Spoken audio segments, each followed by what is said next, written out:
नमस्कार दोस्तों, लोकसभा में वक्फ कानून को लेकर बीजेपी सांसद अनुराग ठाकुर ने कांग्रेस पर तीखा हमला बोला। उन्होंने कहा कि वक्फ व्यवस्था अब भ्रष्टाचार और शोषण का केंद्र बन गई है, इसीलिए इसमें बदलाव की जरूरत है। अनुराग ठाकुर ने कांग्रेस सरकार के बनाए वक्फ कानून को आड़े हाथों लेते हुए कहा कि न खाता न बही, जो वक्फ कहे वही सही की नीति अपनाई गई है, जिससे पारदर्शिता पूरी तरह खत्म हो गई है। उन्होंने आरोप लगाया कि कांग्रेस के बनाए कानून की वजह से वक्फ संपत्तियों पर मनमानी होती रही और सरकारी जमीनों को भी वक्फ घोषित किया गया। बीजेपी सांसद ने कहा कि अब समय आ गया है कि इस व्यवस्था में पारदर्शिता लाई जाए और बिना जांच पड़ताल के किसी भी संपत्ति को वक्फ घोषित करने की प्रक्रिया खत्म की जाए। इस दौरान कांग्रेस और समाजवादी पार्टी के सांसदों ने अनुराग ठाकुर के बयान पर कड़ी आपत्ति जताई और इसे एक विशेष समुदाय को निशाना बनाने की साजिश बताया। हालांकि अनुराग ठाकुर ने दोहराया कि सरकार का मकसद केवल वक्फ संपत्तियों से जुड़े भ्रष्टाचार को रोकना और पारदर्शी व्यवस्था लागू करना है। इस मुद्दे पर संसद में बहस जारी है और विपक्ष सरकार के प्रस्तावित संशोधन का विरोध कर रहा है। माननीय सदस्य श्री अनुराग ठाकुर जी,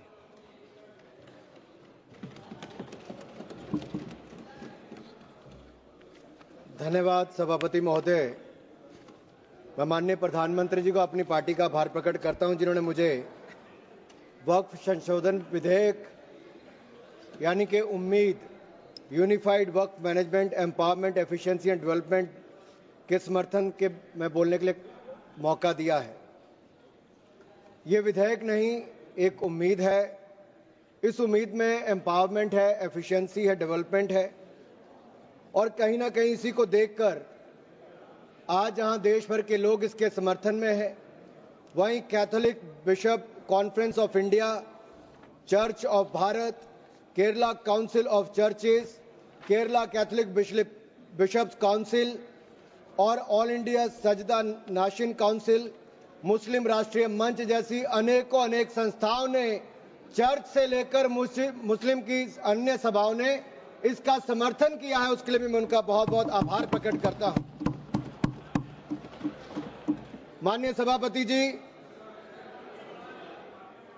वक्फ को बदलने का वक्त आ गया है, क्योंकि ये अत्याचार और भ्रष्टाचार का एक ऐसा अड्डा बन गया है। उसको खत्म करने का और बदलने का समय आया है। भारत को वक्फ के खौफ से आजादी चाहिए, क्योंकि यहां पर ये जो पहले कांग्रेस के जमाने में बना वक्फ का कानून है, वह उसका मतलब तो यही था, खाता ना वही, जो वक्फ कहे वही सही। यानी कि जहां पे कह दिया वक्फ की जमीन है, वो फिर वक्फ की जमीन हो गई। वो जिम्मेदारी उनकी नहीं है कहने की, बताने की कि ये कैसे उनकी जमीन है, लेकिन जिसकी चले गई वो बेचारा दर दर भटकता है और उसको इंसाफ भी नहीं मिलता है। मैं इसके बारे में विस्तार में बताऊंगा, लेकिन आज एक बार फिर कांग्रेस देश को और देश में भ्रम फैलाने का प्रयास कर रही है। एक और तो वो हाथ में एक लाल सी किताब लेकर चलते हैं, जो कहने के लिए संविधान है लेकिन संविधान नहीं है। अगर संविधान की आप इस कॉपी को देखेंगे तो आपको एहसास होगा कि बाबा साहब अंबेडकर का सपना था कि एक देश में तो एक ही संविधान रहेगा। आपने एक देश में दो विधान बनाने का काम किया है। आपको तय करना संविधान के साथ रहना है कि वक्फ के साथ रहना है, वक्फ के साथ रहना है कि संविधान के साथ रहना है, आपको तय करना पड़ेगा। और यही नहीं, और जो लोग बड़ी बड़ी बातें यहां पे कर रहे थे, उनको यही कहना चाहता हूं, ये हिंदुस्तान है, पाकिस्तान या तालिबान नहीं। यहां बाबा साहब का संविधान चलेगा, काबिले का फरमान नहीं, मुगलिया फरमान नहीं चलने वाला। यहां पर एक नहीं अनेक ऐसे उदाहरण देखने को मिलेंगे।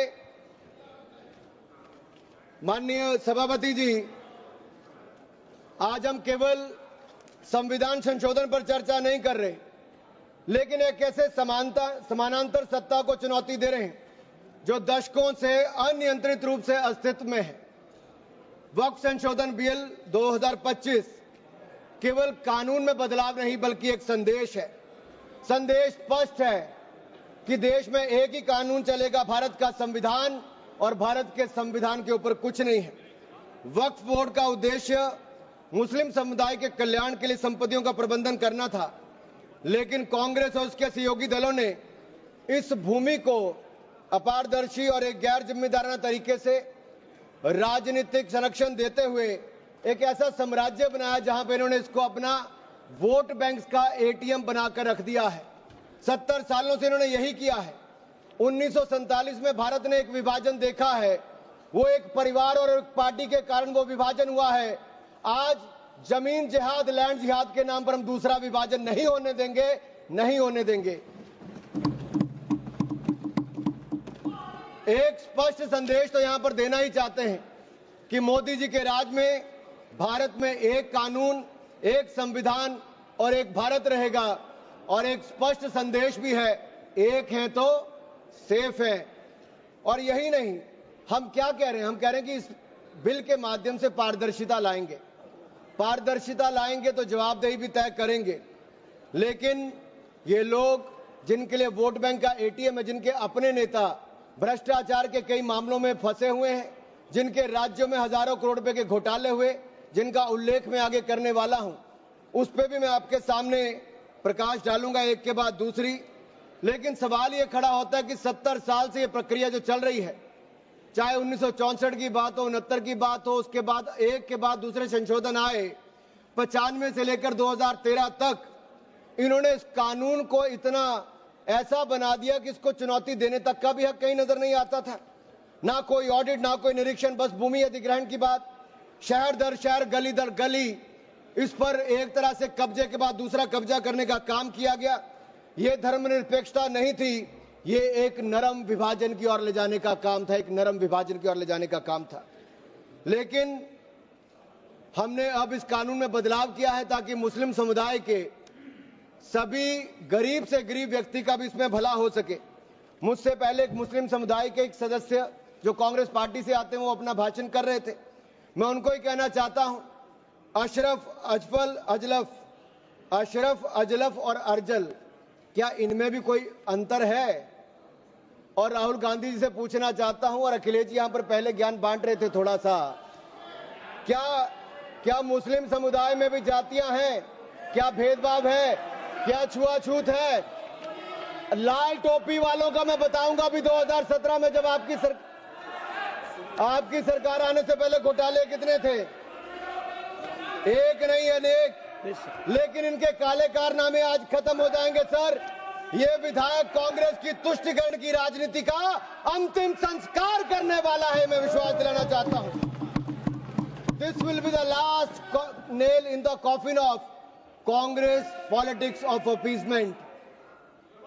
अगर आप देखिए, इन्होंने इससे पहले भी पंडित जवाहरलाल नेहरू जी ने पहले तो देश के विभाजन करने में अपना काम किया, उसके बाद धारा 370-35 से देकर ऐसे जख्म दिए कि हजारों लोगों की मृत्यु हो गई।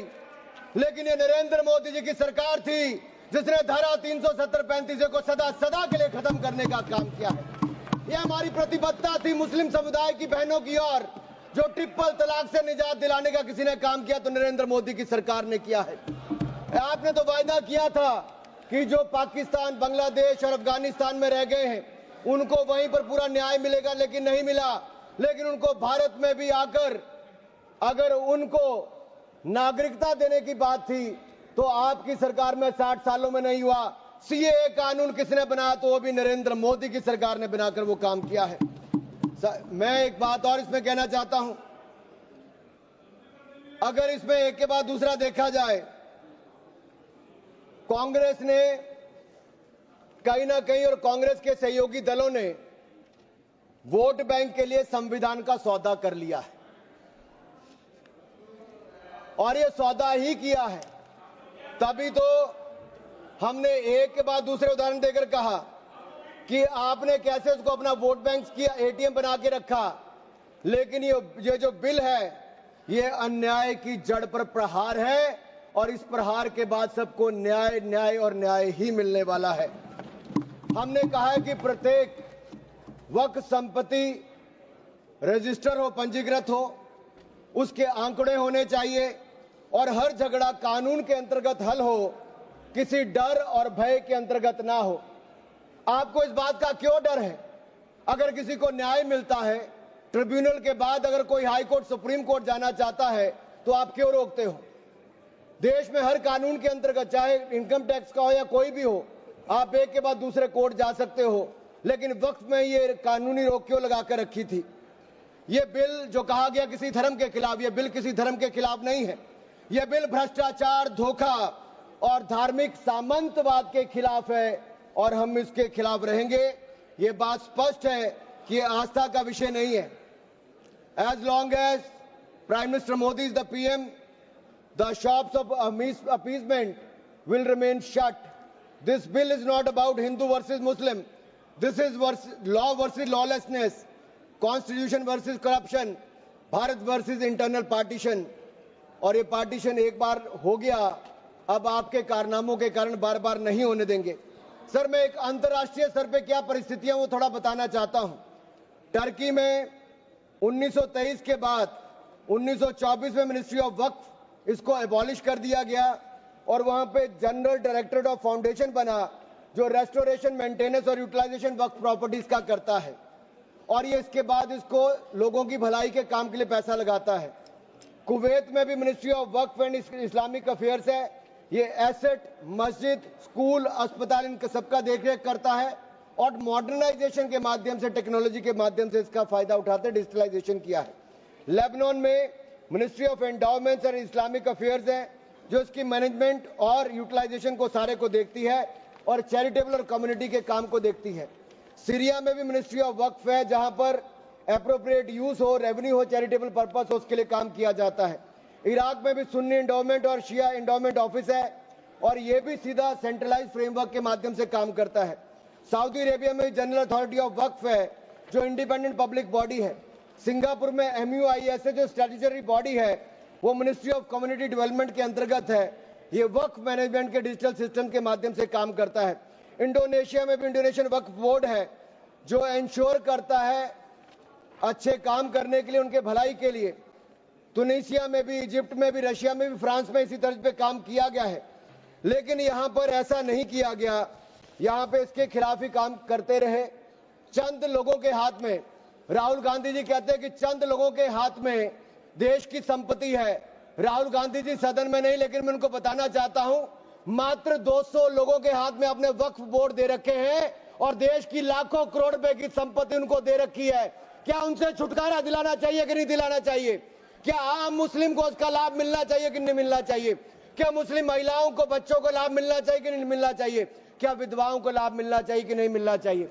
आप महिला विरोधी क्यों हैं? मुस्लिम विरोधी क्यों हैं? आप बदलाव विरोधी क्यों हैं? ये सवालों का जवाब आपको देना ही पड़ेगा।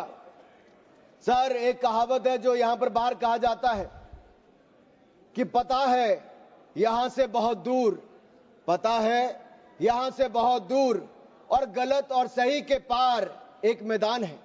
पता है यहां से बहुत दूर, गलत और सही के उस पार एक मैदान है। मैं वहां मिलूंगा तुझे, और अगर वक्फ का बस चला तो वक्फ की संपत्ति बन जाएगा। यानी कि जिस पे भी नजर रखोगे वक्फ की संपत्ति बन जाएगा और उसमें से आपको इंसाफ मिल नहीं पाएगा, क्योंकि ऐसी हालत कर दी है। सर, अगर आप देखेंगे वक्फ की सच्चाई क्या है, भारत में ऐसा कौन सा कानून है जिसने आपका घर, आपका मंदिर, यहां के आपके पूरे गांव छीन लिए? भारत में कौन सा ऐसा कानून है जिसने आपका घर, आपके मंदिर, आपके पूरे गांव छीन लिए? ये ऐसा कौन सा कानून है जिसके खिलाफ आप कोर्ट भी नहीं जा सकते?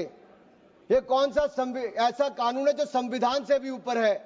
इसका नाम वक्फ है, जो कांग्रेस के समय बना है। सर, इसने गुरुद्वारे हो, मंदिर हो, घर हो, गांव हो, सब पे कब्जा करने का काम किया है। एक तुगलकी भी फरमान है, सेक्शन 40, इसमें दान देने वाला किसी भी धर्म का हो सकता है, लेकिन देखभाल करने वाला मुसलमान ही होना चाहिए। ये मंदिर में तो ऐसा नहीं है।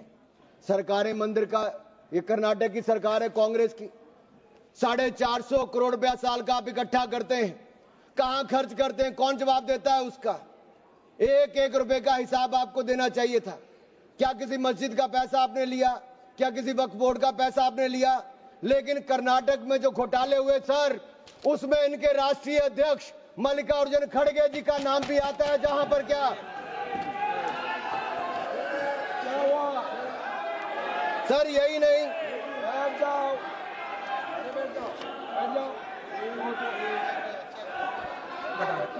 सर, मैं नाम हटा दीजिए। सर मैं इसको मेंबर ऑफ माननीय नहीं सर, मैं सबूत के रूप में सर मैं लाया हूं सब कुछ। मैं बोल दिया सर ऐसा गिवन द डिसीजन, निर्णय दे दिया बस। प्लीज सर नाम नहीं लेता सर, मैं नाम वापस ले लेता हूं सर। बड़ी मुश्किल से एक परिवार के बाहर सर इसमें सर मैं टेबल कर देता हूं सर, मैं टेबल कर देता हूं सर, ये मैं टेबल कर देता हूं सर। सर आपकी अनुमति हो तो मैं ऑथेंटिकेट करके टेबल कर देता हूं सर। जी नाम वापस ले लिया, एक मिनट वापस ले लिया। ठीक है, एक मिनट आप सब बैठिए, आप सभी लोग बैठिए, आप सब लोग बैठिए। माननीय Venugopal ji please please please. Sir we are कौन सा रूल में बोल रहा है आप? To sir 352. while a member is speaking to him of the नाम डिलीट कर दिया, बताइए सर हमने कैसे नहीं नो नो नो एक मिनट आप लोग मत बोलिए। माननीय वेणुगोपाल जी, हमने नाम एक्सपांस भी डिलीट भी कर दिया और उन्होंने भी वापस ले लिया। उसके बाद और क्या है? उसके बाद क्या है?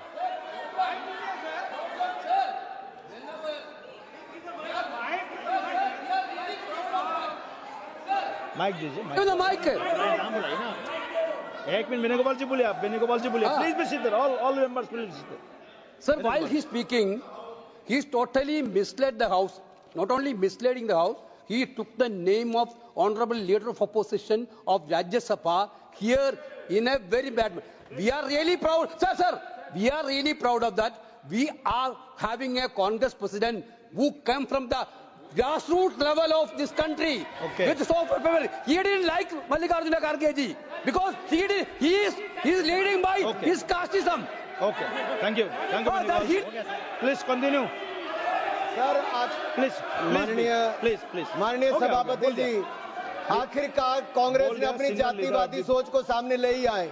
ये कभी जाति के नाम पे, कभी क्षेत्र के नाम पे, कभी धर्म के नाम पर बांटने का काम करते हैं। मैंने किसी जात का नाम नहीं लिया था, लेकिन आप जाति को लेकर आए हो।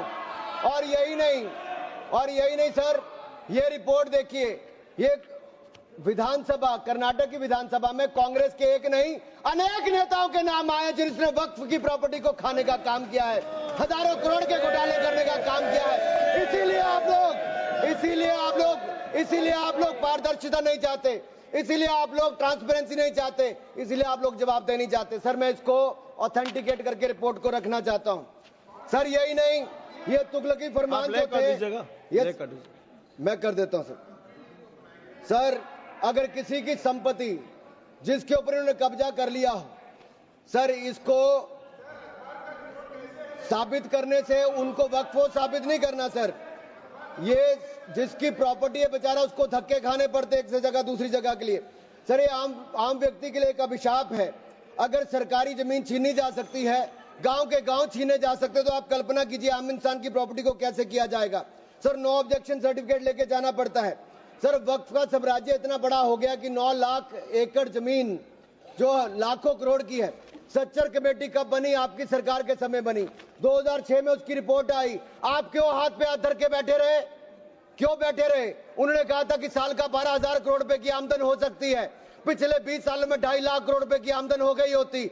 आमदन होती तो मुस्लिम महिलाओं का, बच्चों का और मुस्लिम समुदाय का भला हुआ होता। लेकिन कांग्रेस पार्टी ने भला कभी चाह ही नहीं मुस्लिम समुदाय का, केवल वोट की राजनीति करके रखा। सर ये कितनी है? मॉरिशियस जैसे 2 देश, उसके बराबर वक्फ बोर्ड की जमीन है। सिंगापुर जैसे 5 मिनट और मैं खत्म कर रहा हूं सर। मालदीव जैसे 12 देश, उसके बराबर वक्फ बोर्ड की जमीन है सर। लालू प्रसाद यादव जी जो सदन के सदस्य नहीं लेकिन आपकी सरकार में मंत्री थे, तब उन्होंने कहा था पटना की डाक बंगले की जमीन भी वक्फ बोर्ड खा गया। सरकारी गैर सरकारी जमीनें वक्फ बोर्ड खा गया। ये किसी और ने नहीं, लालू प्रसाद यादव जी ने कहा था। आप उस पर क्या कहना चाहते हो? ऑन रिकॉर्ड के पे कहा है गरीब मुसलमान भी सर इस कानून का शिकार रहे।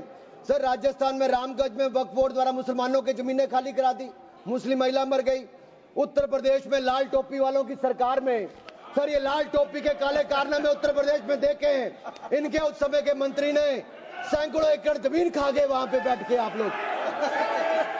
सर यही नहीं काले कारनामे इनके और भी हैं सर। मैं सर ये सारा आपकी इजाजत से सर ये मुस्लिम विरोधी भी है, महिला विरोधी भी है, पसमंदा विरोधी भी है, अहमदिया विरोधी भी है, और विरोधी भी है। सर यही नहीं, प्लीज बैठिए, प्लीज बैठिए। सर यही नहीं, आपका बारी आएगा, आप ये बोलिएगा। गरीबों के उत्थान के लिए तब भी प्लीज कुछ बैठिए नहीं सर। कर पाए सर। आप बैठिए प्लीज। सर ठीक रिकॉर्ड रखने का इन्होंने कुछ नहीं किया सर। हम क्या कहते हैं, शिया हो, अहमदिया हो, महिला हो, पिछड़े वर्ग के मुस्लिम समुदाय के लोग हो, उनको इसका सदस्य बनाइए। आप क्यों उसका सदस्य नहीं बनाना चाहते? आप मुस्लिम समुदाय में भी जातिवाद करते हो, उनके भी पिछड़े मुसलमानों को नहीं रखना चाहते। सर यही नहीं, sir Waqf is a state with in state, ये मुसलमानों का हक मारने का काम किया गया सर। यही नहीं सर, मैं आपको बताना चाहता हूं, जीरो अकाउंटेबिलिटी है वक्फ बोर्ड की, जीरो अकाउंटेबिलिटी। कैसा क्यों है सर? सर मनमोहन सिंह जी ने कहा था, कह सकता हूं, वेणु जी के नहीं कह सकता, कह देता हूं, पूर्व प्रधानमंत्री ने कहा था, आप सोच लेना किसने कहा था। पूर्व प्रधानमंत्री ने कहा था, Muslim must have first claim on our resources. एक सदा हिंदू विरोधी रहे हैं, ये केवल मुसलमानों के पक्ष में किया, लेकिन आपने मुसलमानों के लिए कुछ नहीं किया।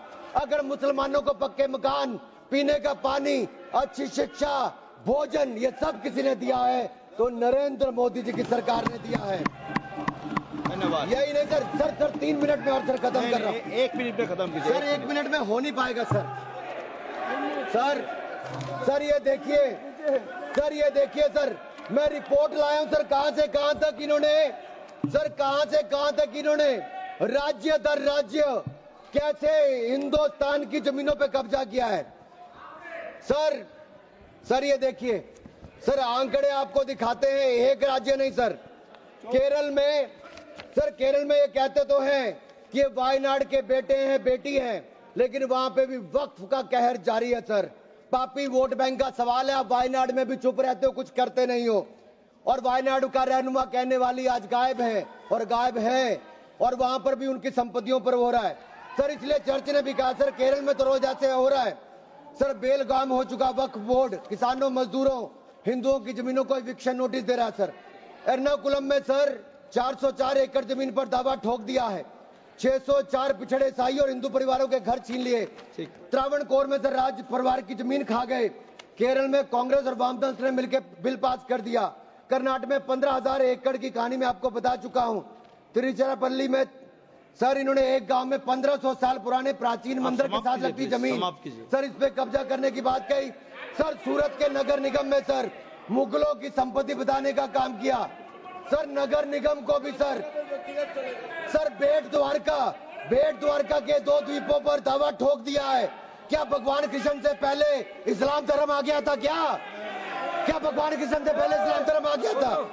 सर यही नहीं, कल क्या आनंद भवन और नेशनल हेरिटेज पर आकर मैंने अभी बार सुना था कि आनंद भवन और नेशनल हेरिटेज पर वक्फ बोर्ड अपना दावा ठोकने वाले हैं, तो दे दोगे क्या? और यही नहीं सर, एएसआई संरक्षित स्मारकों पर भी सर यही नहीं सर, कर्नाटक में 53 ऐतिहासिक स्मारकों को वक्फ संपत्ति घोषित कर दिया है। मणिकाम ठाकुर सर यही नहीं सर, हम्पी सर्कल में 6 ऐसा संरक्षित कर लिया। सर यही नहीं सर, एएसआई के 120 प्राचीन स्थानों पर भी इन्होंने ऐसा किया है।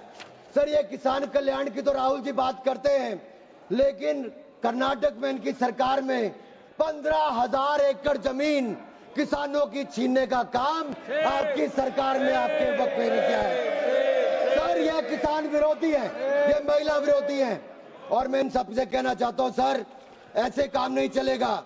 ये कहते हैं कि पुराने कानून के तहत न्याय मिल जाएगा, सर न्याय नहीं मिलता। सर 1 मिनट सर, आप देखिए वक्फ की आय जो 12,000 करोड़ रुपया साल होनी चाहिए थी, आज 1 करोड़ 30 लाख रुपया रह गई है।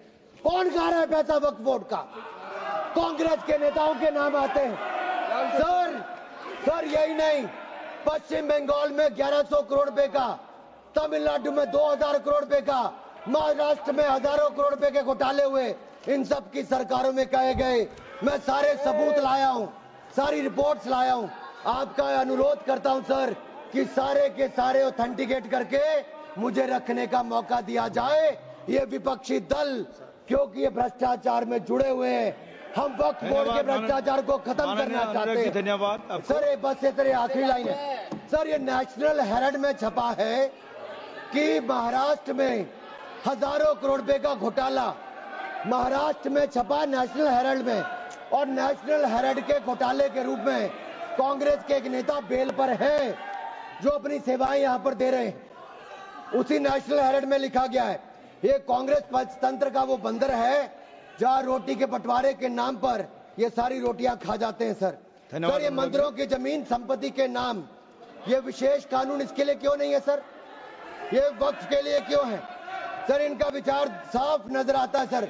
ये मंदिरों का सोना पिघलाकर ये तब तो ले जाते हैं, लेकिन भ्रष्टाचार के नाम पर जमीन पर कब्जा करने के लिए वक्फ बोर्ड बना देते हैं। सर हमारी सरकार वक्फ को पारदर्शी और जवाबदेह करना चाहती है। हमारे सेक्शन 40 पास काफी वक्ताओं का लिस्ट है, सबको बोलने का मौका देना है। लास्ट 30 सेकंड में लास्ट 30 सेकंड सर।